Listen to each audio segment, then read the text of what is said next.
Dr. Riek Machar, South Sudan's first vice president and leader of the SPLM-IO opposition party, was placed under house arrest on March 26, 2025, in Juba by forces loyal to President Salva Kiir.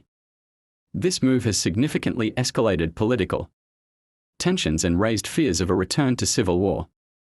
Circumstances of the arrest.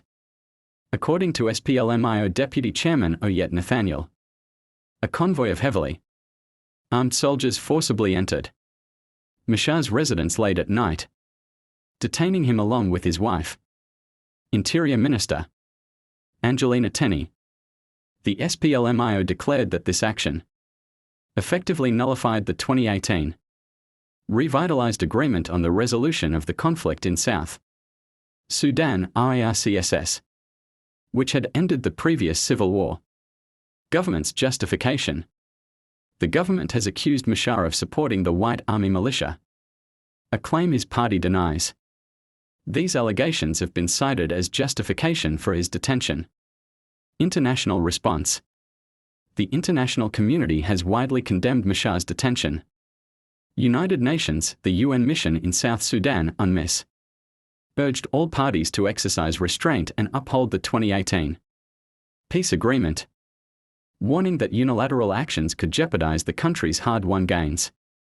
United States, the U.S. State Department expressed concern over Machar's house arrest and called on President Kiir to reverse the action to prevent further escalation.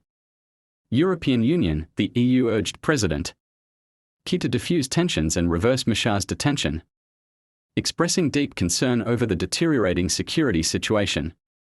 African Union, the AU, announced plans to deploy the Panel of the Wise to South Sudan to help de-escalate tensions and restore dialogue among the concerned parties. Machar's reaction. Dr. Machar condemned his house arrest, describing it as a provocative and condemnable act reminiscent of past conflicts that led to massacres in Juba.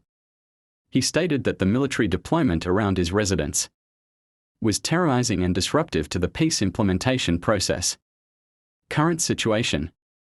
As of now, Machar remains under house arrest. The SPLM-IO has declared the 2018 peace agreement abrogated, and international actors continue to call for his immediate and unconditional release to prevent a relapse into civil war.